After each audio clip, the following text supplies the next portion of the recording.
Hey guys, it's Jason with the Boardgame Mechanics, and today we're going to take a look at a werewolf-style card game called Growl. Rawr.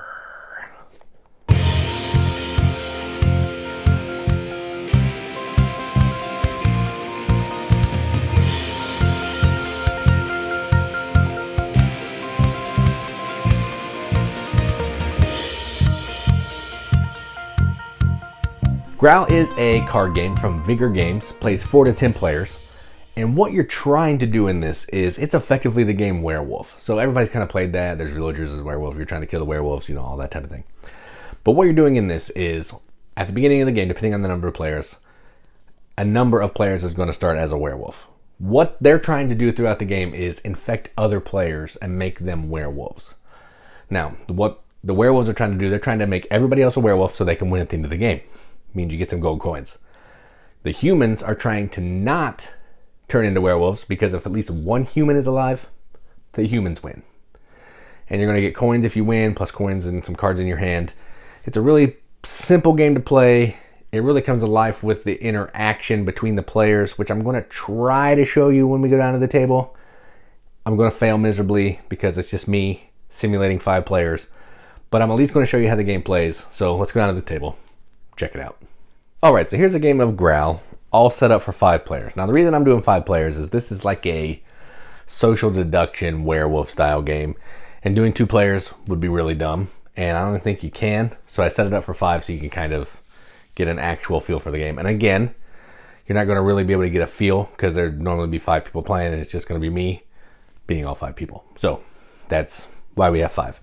To set up, first thing you're going to do is you're going to randomly give one person a bite and 4 of the other players in a 5-player game gold. So you'll take those, you'll shuffle them, you'll deal them out. In this game, the first player just happened to actually be the wolf first. So they're going to start the game as wolf 0.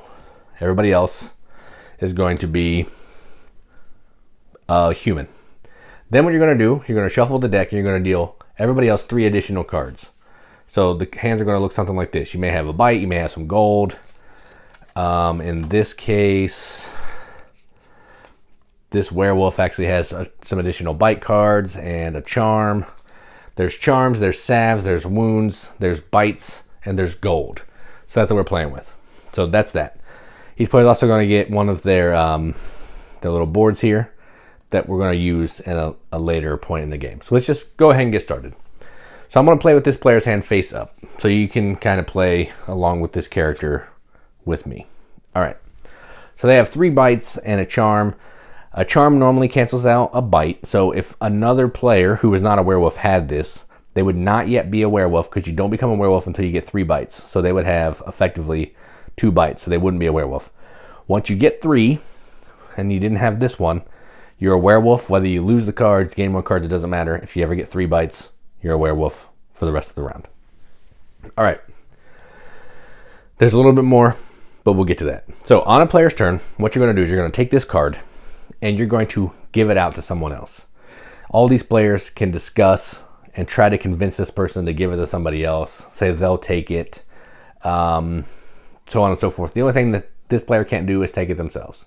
So they want to give this to someone who they think is either a werewolf or they could turn into a werewolf. Because the only way they're going to win is if everybody's a werewolf at the end of the round. Otherwise, the humans win. If there's at least one human, the human player wins. So they're going to go ahead. This player says, you know, let's go ahead and look at their cards. They say, you know, I can take it. They have a wound, 3 wounds and you die. That means you're out of the round. They only have 1 bite, so they can take another bite. So they'll go ahead and take it. So they take it. And this deck is supposed to move around to the players, but I'm not going to do that. So then this player's turn. Let's go ahead and look at their hand. And again, you wouldn't know any of this. So they have 3 gold and a bite. So they are not a werewolf yet. So they're going to give it, you know, this player says, you know, I can take it. That's fine. I'm fine with taking a bite. So they'll say, okay, fine, you can take it. So now we have 4 bites. The reason this player wants bites is when the night phase comes up, they're going to be passing bites to the player to their right and the left. They want to make people werewolves. That is their goal. All right, so then this player, there's a salve. A salve is going to cancel out a wound. So if you don't have a wound, you don't really need a salve, but this player would like to have the salve because he wants other people to die. So that's kind of what he would want. So he said, yeah, I'll take it, but this player doesn't want to give it to him. This player's been quiet. They look at their hand. They're like, I have a wound. I'm a human. I really don't want to die. This player believes them for some reason, so they give it to them. A salve cancels out a wound. You can see it up there in the corner. Wound, slash through it. So every wound card, as long as you have a salve, that cancels out one. Then it's this player's turn. Same thing. They'll bite. This player says, ooh, they don't want it. That is bad. How many do they have? This player says they can take it, but that player also says they can take it. It gets a little shady when people are fighting for bites, but this player will give it to this one. They don't know why. They just think it's a good idea. Then it's this player, a wound. They're going to give it to this guy. They don't really want it, but they're going to give it to him anyway, just because they have to give it to somebody. Then it's this player's turn. It's a salve. This player will argue for it. Do they need it? Yeah, nope, they don't need it. But they'll say they want it. This player doesn't know, so they'll say they take it. So they will take the salve, keep someone else from getting it. This player, the wound, they're going to give the wound to this player. This player's almost dead. He's got 2 wounds. All right. So then after that, it'll be this player's turn. We're going to hit a night. When you hit the night phase, this is where passing cards is going to happen. So first thing you're going to do is you're going to read what the night card does. So let's go ahead and read it. Target any living player, including yourself.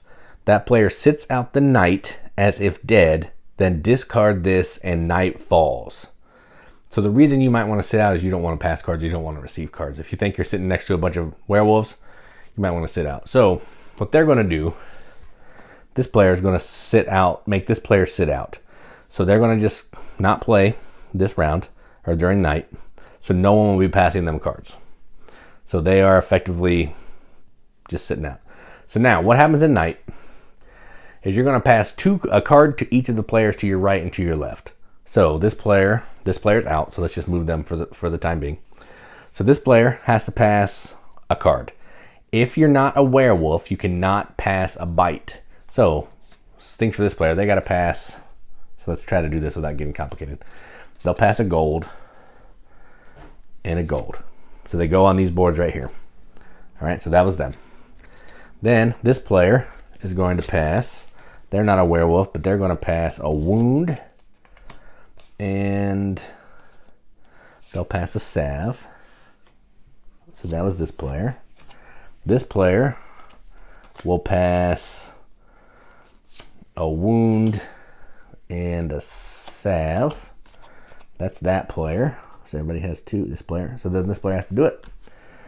And then this player will pass a wound and a gold because they can't pass bite. All right. Then what happens is you're going to take the cards that people pass to you. You're going to shuffle them so you don't know who gave you what. And they're going to go into your hand. So this player's back in. Then this player now has these cards in their hand. If you get 3 wounds, you die. This player does not get 3 wounds. This player will do the same, shuffle them. I'm not going to do that. Doesn't really matter. They have, no one gave them a bite, so they're good there. This player, same thing. Take these 2 cards. They had got all this stuff, so they're good. Then this player has 4 gold and a wound. So nobody is a werewolf because this was the werewolf and he got called out. So then we would keep playing. So that was this player's turn. So then we keep going around. You're going to do that same thing until you hit 1 more night card. You'll do that, all the passing thing again. Then you'll hit final night. You'll do what final night says, just like you normally would. Still to pass the card. And then what's going to happen is players who are werewolves are going to start howling. So this player would go, "Howl!" I'm terrible at a werewolf, but they would do that. If any other players would be werewolves, they would also chime in on the howling. If everybody's howling, the werewolves win. If not everybody is howling, the humans win. When you win, if you're on the winning side, so say the werewolf won, or it'll be the humans. So everybody who's on the human side, so let's say this is, they lost because they're the only werewolf. Everybody who's on the human side would get a coin for being on the winning team. So let's go ahead and display the cards so we can see. All right. and then I'll explain what some of the cards mean. All right, so this is the card. So this player gets 1 coin for winning, but they also have a gold card, so they get an extra coin. This player gets 1 for winning. They have 2 gold cards, so they would get 3. This player gets 1 for winning, being on the winning team. They would get 1 for each gold, so they have 3. This player gets 1 for winning. They have 4 gold cards, so they would get 5. Again, that's not how it would play out because there would be a couple more passing, but that's that. So then you can either end it there, you could play some more rounds, be the first player to get to 10 or whatever. And yeah, that's the gist, and that's how you play the game. So that is how you play Growl. Let's go up the top, see what you think about it. All right, well, that was Growl. Easy game. I mean, the mechanics of this game are simple. You're flipping a card, you're passing some cards, you're doing the night and final night phases when they show up. You're reading what they say and you're doing what they tell you to do. Not hard there. The place this game comes alive is with the interaction among the players, which you can't really get a feel for in my overview because it's just me. I know what everybody is and I understand, so there's no intrigue, there's no suspense, there's no mystery there.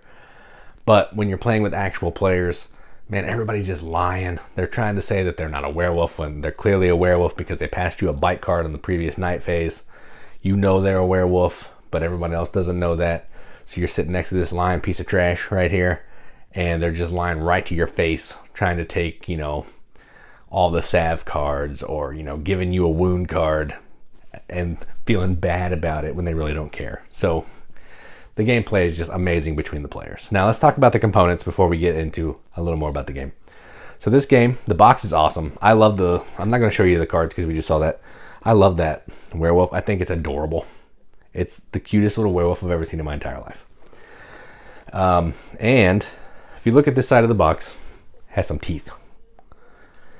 It also has this little bag that has eyeballs, which can go over the case, and it looks like, I don't know if you can see this, but it looks like it's a monster because the teeth are showing through the hole. Awesome. Not necessary, but it's just awesome. The rule book, super straightforward. It's in a bunch of different languages, and it's only 3 pages. 1, 2, 3, 4, 5 pages in each language. There's a setup guide on the back when it tells you how how to set it up with the number of players that you're playing with. One thing that I want to talk about, I know in the deluxe edition there's metal coins. I don't have those. I just have the standard cardboard. But I do have some expansions that I didn't show you. Some extra charms. They're going to just add a little bit more complexity. So there's a curses expansion, and there's also a spells expansion. So these are going to just change the way the game plays. Spells are going to stay out in front of you, give you some special abilities, and the curses are basically going to be ways for humans to pass bites, different kinds of charms that may cancel out a couple, bites or wounds or whatever.